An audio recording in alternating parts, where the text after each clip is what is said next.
partir de agora, na Martelli FM, programa A Caminho da Luz. Uma realização do Grupo Espírita Meimei.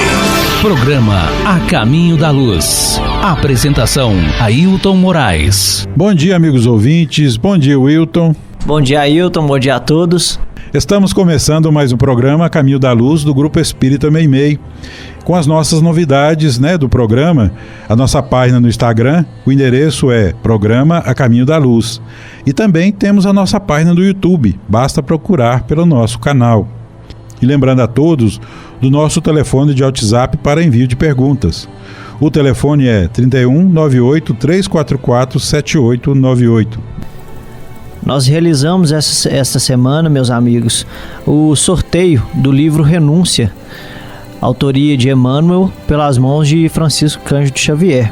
E o ganhador do sorteio foi o nosso amigo Carlos Magno. Carlos Magno, parabéns! O livro vai estar disponível para você buscá-lo no Grupo Espírita Meimei nos dias de tarefas públicas. E convidamos a todos para que participem também. Enviem comentários, perguntas via WhatsApp. Participe do nosso canal pelo YouTube. Nós estamos postando semanalmente, após o programa ir ao vivo aos domingos. Nós postamos em sequência o programa no YouTube, buscando cada vez mais estar desenvolvendo o programa, trazê-lo para mais perto de quem está ouvindo e torná-lo mais atrativo, mais interessante. Estudando o Espiritismo.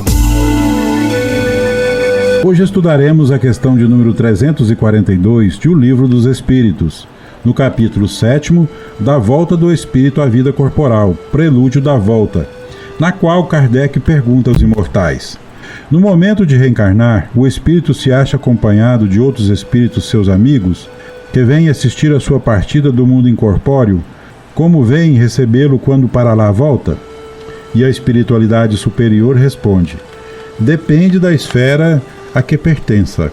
Se já está nas que reina a afeição, os espíritos que lhe querem o acompanhar até o último momento animam e lhe seguem muitas vezes os passos pela vida afora.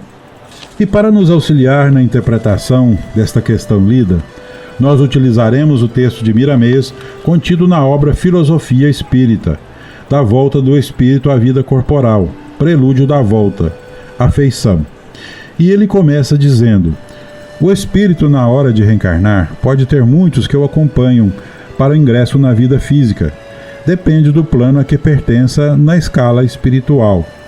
Se ele tem amigos e companheiros entrelaçados na fraternidade, esses vêm assistir ao seu ingresso no mundo material com todo o amor, ainda doando condições para seu ânimo e sua fé, na viagem pela vida na terra, pedindo aos céus que lhe deem um destino compensador em suas lutas na nova vida. Não obstante, se fez inimigos por todos os lugares que percorreu, como acontece com muitos candidatos à reencarnação, eles também se aproximam do seu desafeto, praguejando e emitindo todas as qualidades negativas de fluidos, desejando que ele se perca cada vez mais. Claro que todos têm a proteção de Deus em todos os aspectos da vida. Porém, a mente atrai de acordo com o que pensa, por ser essa a lei. Se o reencarnante não educou a sua mente nos moldes do amor e da amizade, ele não pode ter uma boa assistência, a não ser as bênçãos que são doadas a todos e que serão dadas mais a quem tem disposição para receber.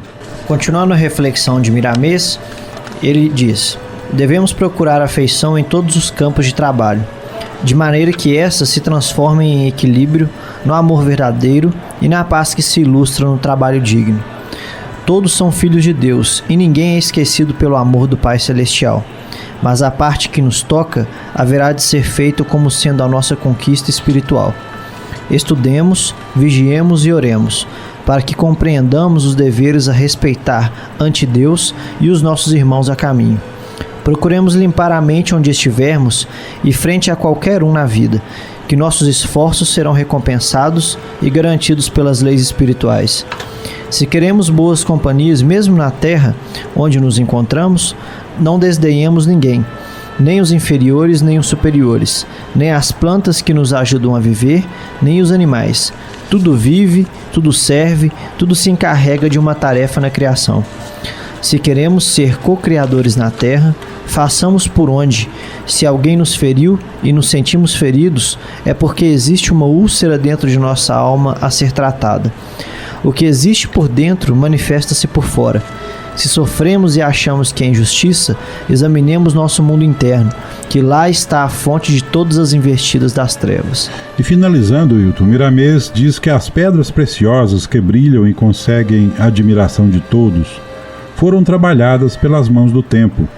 Somos pedras preciosas de Deus, esperando as mãos desse mesmo tempo que chamamos de progresso.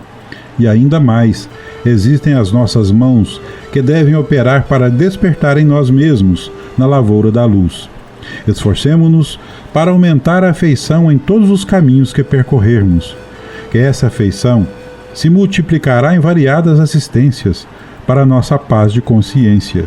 Se queremos muitos amigos visíveis e invisíveis, na entrada para a vida espiritual e no momento da reencarnação, plantemos as sementes do amor por onde passarmos, multiplicando a nossa amabilidade e limpando o coração de toda a mágoa que possa surgir. No momento de reencarnar, sempre temos a companhia de outros espíritos. Precisamos saber quais os tipos de espíritos que devem vir, pois eles aparecerão de acordo com os nossos sentimentos, com a vida que estamos levando no mundo dos espíritos ou na terra. Lembremos-nos daquele velho provérbio muito conhecido: diga-me com quem andas, que eu direi quem és. Atraímos o que somos em qualquer lugar por onde estivermos. E aí, Wilton? É muito interessante o texto de Miramês, como sempre, né? Que ele levanta várias ideias, vários questionamentos em nossa mente. O resumo da conversa toda é que então a gente está sempre acompanhado, né? O que vai configurar, o que vai caracterizar quem nos acompanha é os desejos, os pensamentos e quem somos interiormente. Às vezes até nós mesmos nos iludimos. A gente hoje tem a triste realidade de vivermos uma vida através do Instagram, por exemplo, e vivermos uma vida real completamente diferente daquilo que a gente anda postando no Instagram. Só que quando se trata com o mundo espiritual, não existe um falso Instagram. Quando se trata com o mundo espiritual, a realidade existencial de quem somos por dentro é a realidade de que nós vamos atrair para nos acompanhar. A pergunta que foi feita no Livro dos Espíritos era se teríamos companhias amigáveis, familiares, no momento de reencarnarmos para a Terra. Então a gente vê ali a cerimônia que nós temos do velório, com todo respeito, a situação de despedida, mas a partir do momento em que se admite a não finalidade, ou seja, a continuidade da existência após a morte física, na verdade ali não é uma despedida, é um até logo. Porque se tem espíritos que nos acompanham no momento de reencarnar, nos vibrando sorte, nos vibrando boas energias, desejando um até breve, a mesma coisa se opera no momento da desencarnação. Só que quando nós desencarnamos, nós estamos encerrando um ciclo, entre aspas, de um dever de casa, de uma tarefa que nós viemos realizar e que ao reingressar ao plano espiritual, é claro, o trabalho continua, o estudo continua, as tarefas continuam, mas os propósitos não são idênticos ao estar encarnado e desencarnado, porque se fossem iguais não teria sentido de reencarnar. Então é muito interessante pensarmos em quem realmente nós somos, em realmente ser verdadeiro com nós mesmos. Por exemplo, não querer passar uma imagem falsa para as pessoas de quem nós não somos. Eu, pessoalmente, com meus amigos, com as pessoas que frequentam comigo, todo mundo me conhece quem eu realmente sou. Então eu não quero ser uma pessoa aqui falando na rádio, falando de espiritismo, e na realidade com meus amigos ser outra pessoa. Então quem me conhece aqui falando também precisa me conhecer de forma idêntica fora daqui, porque isso acaba gerando uma realidade de quem eu sou para mim mesmo. E senão a gente vai construindo várias faces, várias máscaras, e isso é um problema muito grave, porque quando a gente desencarna e a gente reingressa para o plano espiritual, a gente tem um susto muito grande até encarar a realidade de quem nós realmente somos e o que a gente realmente pensa. Estudando o Evangelho.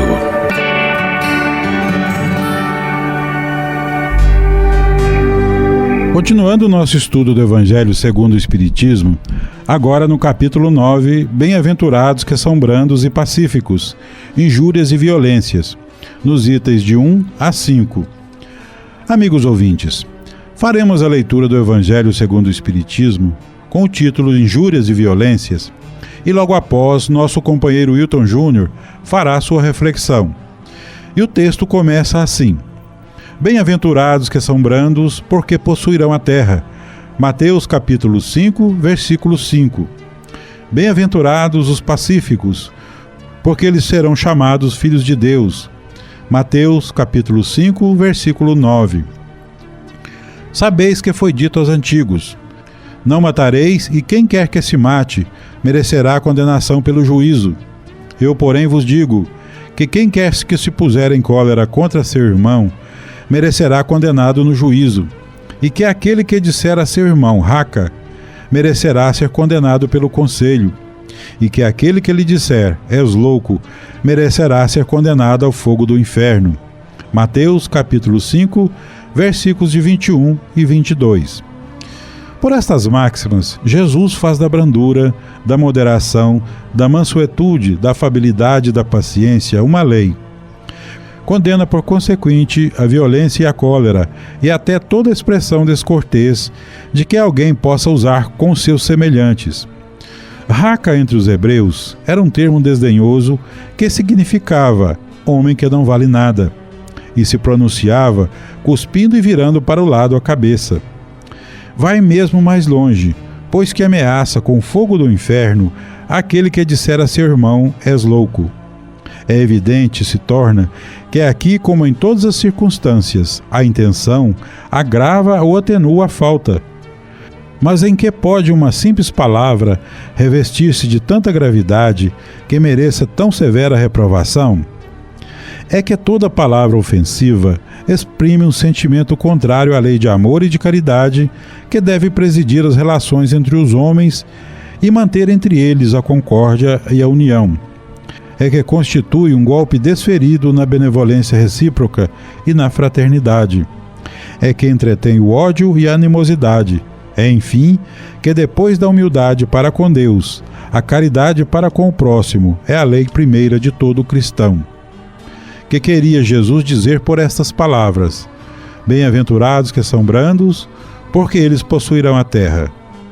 É que, tendo recomendado aos homens que renunciassem aos bens deste mundo, e havendo-lhes prometidos do céu, enquanto aguarda os bens do céu, tem o homem necessidade dos da terra para viver. Apenas o que ele lhe recomenda é que não se ligue a estes últimos, mais importância do que aos primeiros. Por aquelas palavras quis dizer que até agora os bens da terra são assambarcados pelos violentos, em prejuízo dos que são brandos e pacíficos, e que a estes falta muitas vezes o necessário, ao passo que outros têm o supérfluo. Promete que justiça lhes será feita, assim na terra como no céu, porque serão chamados filhos de Deus. Quando a humanidade se submeter à lei de amor e de caridade, deixará de haver egoísmo. O fraco e o pacífico já não serão explorados, nem esmagados pelo forte e pelo violento. Tal a condição da terra, quando, de acordo com a lei do progresso e a promessa de Jesus, se houver tornado o mundo ditoso, por efeito do afastamento dos maus. Então, Ailton, essa leitura desse texto do Evangelho, na verdade, dava para fazer vários estudos pegando trechos de interpretar. Mas como a gente não tem muito tempo, o Emmanuel, ele tem um texto muito bonito, eu não vou lembrar aqui de cabeça qual é o livro, mas ele interpreta a questão da mansuetude. E aí ele fala lá com toda o vocábulo que ele utiliza, com toda a cultura dele, que eu não vou conseguir repetir aqui, mas que vai dar para entender. O Emmanuel fala que tem momentos que realmente a gente explode. Aqueles momentos em que nos tiram do sério, que a gente fica sem paciência, aqueles momentos que quando a gente é colocado de frente com injustiças, com coisas que inicialmente a gente considera desonrosas, e a gente acaba querendo explodir. Então, que diferença que faz isso, todo esse ensino de Jesus sobre a mansuetude? Resumindo, querendo se controlar nos momentos de explosão. Bom, a gente pode começar com as doenças. Quando a gente tem essas explosões de cólera, de raiva, a gente não consegue imaginar, mas diversas doenças, manchas, miasmas, bactérias, dentre outras coisas, até mesmo câncer. Câncer pode se desenvolver de cólera, de raiva. Então, naqueles momentos em que a gente fica com raiva, que a gente fica bravo e que a gente não consegue respirar, se acalmar, como se diz, ir caminhar, ficar sozinho, meditar, escutar uma música, comer, enfim, cada um tem a sua válvula de escape, que é aquilo que a pessoa utiliza para conseguir relaxar e não explodir. Isso é tão importante porque quando a gente explode, que a gente não consegue controlar aquela raiva e a gente esbraveja e acaba xingando, enfim, agredindo física e moralmente, por aí vai, doenças se desenvolvem. E isso é muito sério, isso é uma realidade. Já existem diversos estudos hoje, cientificamente comprovados, desses momentos em que a gente tem essas explosões de raiva e de cólera. O nosso corpo físico não suporta tamanha carga de energia negativa, e o nosso perispírito quanto menos. Só que as coisas reagem no corpo depois de já terem explodido no perispírito. Então tem sentimentos em que a gente vem desenvolvendo ao longo de anos. Por exemplo, tem pessoas que a gente sabe muito bem, tem gente que ela é mal-humorada 24 horas por dia. Tem gente que às vezes acorda mal-humorado, tem gente que às vezes vai dormir mal-humorado, tem gente que às vezes toma um café da manhã mal-humorado. Isso é um vício, faz um mal como qualquer outro. Se você exerce isso com frequência, com rotina, você pode ter certeza, não sou eu aqui, Hilton, que está falando. Você pode buscar, você pode estudar, você vai ver que isso vai te fazendo mal, vão te trazendo doenças respiratórias, doenças cardíacas, doenças pulmonares, e aí cai infartado, tem uma doença séria, não sabe o que aconteceu, era uma pessoa tão boa, porém a pessoa ela não cuidava de si mesma. Então é isso, o texto de Emmanuel, o ensinamento de Jesus, todos os ensinamentos de Jesus, na verdade, não tem nada de complexos de entender. A dificuldade é compreender o que ele está falando na linguagem metafórica dele da época. Mas quando a gente pega textos de autores espirituais que nos ajudam a interpretar, tudo fica mais fácil, fica mais inteligível. Então é isso, vale a pena se cuidar, olhar por esse lado, porque hoje a gente está vivendo tempos em que todo mundo está sem tempo, todo mundo está estressado, todo mundo está muito nervoso, todo mundo tá ansioso demais, e a gente precisa se cuidar, porque tudo que a gente faz num tempo corrido, a gente consegue fazer a mesma coisa num tempo hábil. Se cada um de nós não cuidarmos de nós mesmos, nem Jesus vai fazer isso pela gente não. Então vale a pena a reflexão e o estudo. Pergunta e resposta. Passaremos agora para o livro O Consolador, psicografado por Francisco Cândido Xavier. E na questão de número 250 é perguntado a Emmanuel: como se processa a provação coletiva? E Emmanuel responde: na provação coletiva, verifica-se a convocação dos espíritos encarnados, participantes do mesmo débito, com referência ao passado delituoso e obscuro. O mecanismo da justiça, na lei de compensações, funciona então espontaneamente através dos prepostos do Cristo, que convoca os comparsas na dívida do pretérito para os resgates em comum. Razão porque muitas vezes intitulais, doloroso acaso.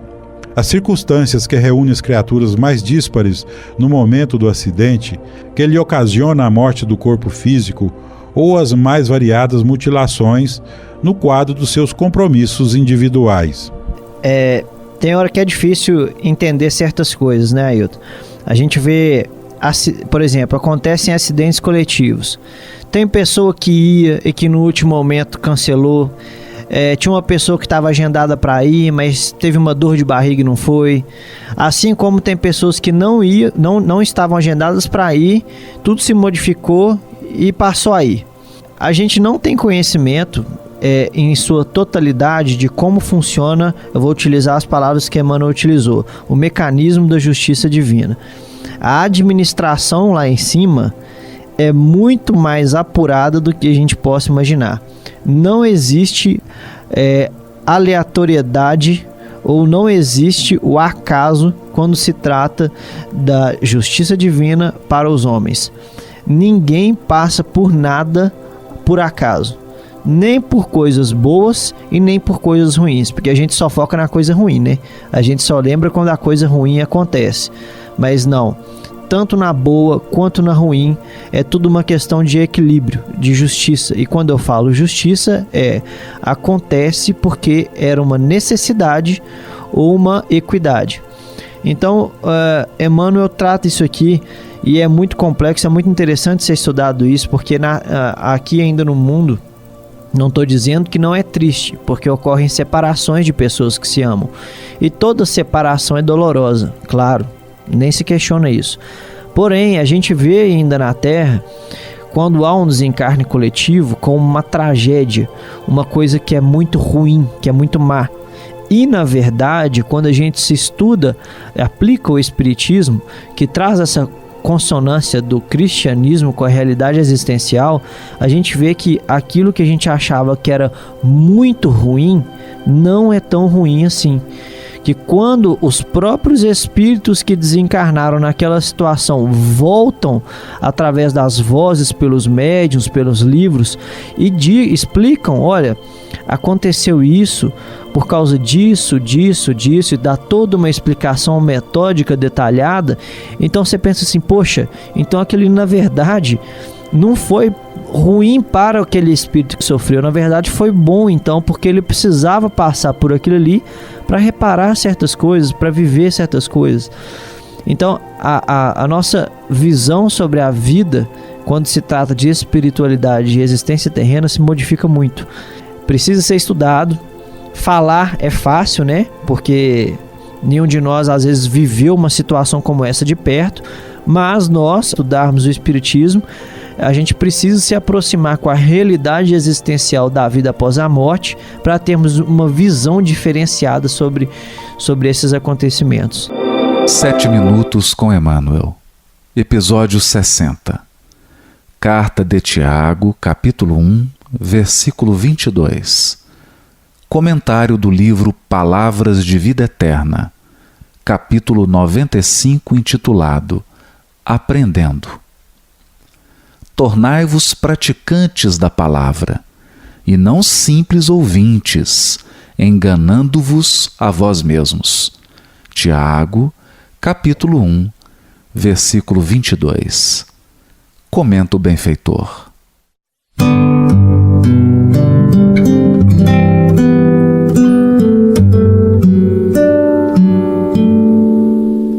Cada vez que as circunstâncias te induzam a ouvir as verdades do Evangelho, não admitas que o acaso esteja presidindo a semelhantes eventos.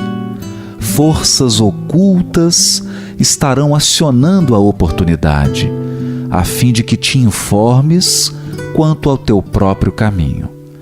Não te faças, pois, desatento, porquanto a breve espaço serás naturalmente chamado pela vida para testemunhar. Observa a escola e as disciplinas com que se formam determinados profissionais. Acadêmicos de medicina ouvem lições para curar os doentes ou auxiliá-los. Estudantes de engenharia escutam ensinamentos para que os apliquem à técnica das construções no plano terrestre.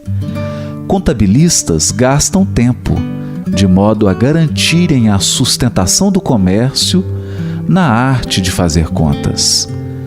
Tecelões assimilam princípios em torno de certas máquinas para atenderem oportunamente à indústria do fio.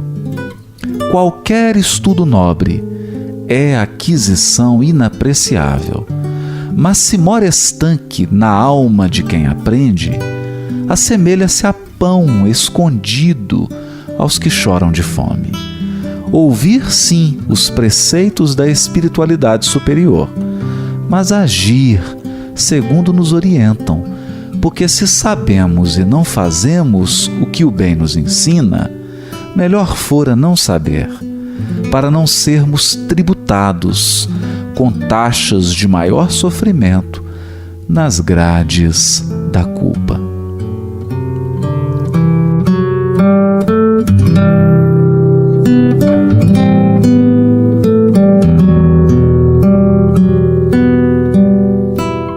Assevera-nos o benfeitor Emmanuel que cada qual de nós, conforme as leis que nos regem, se encontra hoje no lugar certo, com as criaturas adequadas e nas circunstâncias justas necessárias ao trabalho que nos compete efetuar na pauta de nosso próprio merecimento.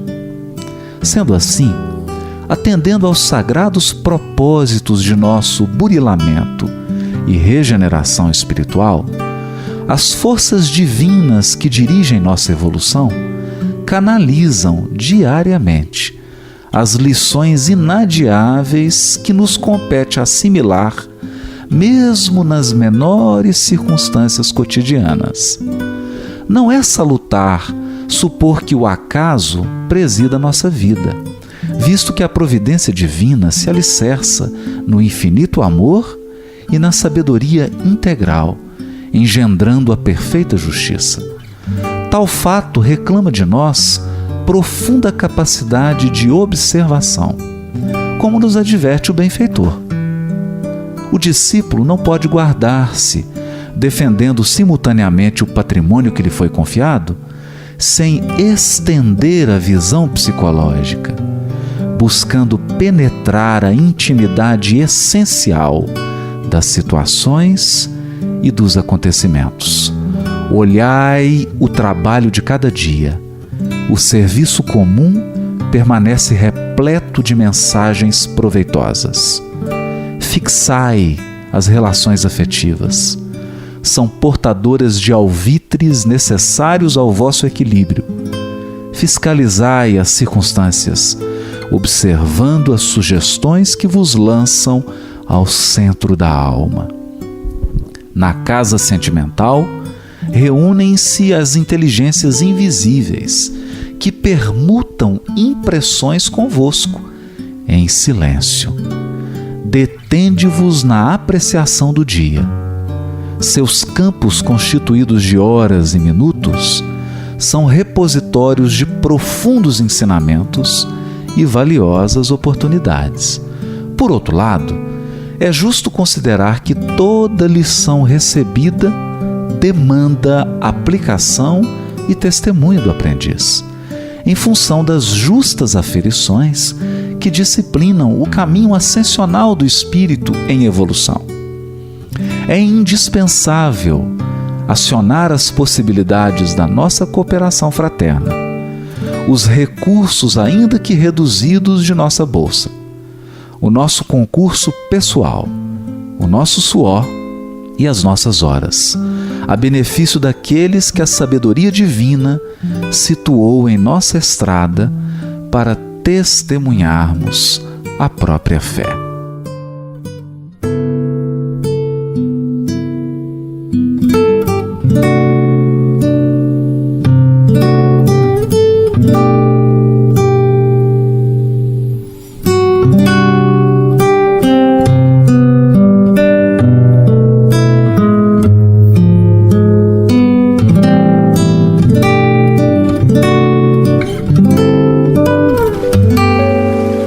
No Livro dos Espíritos, estudaremos a questão de número 343.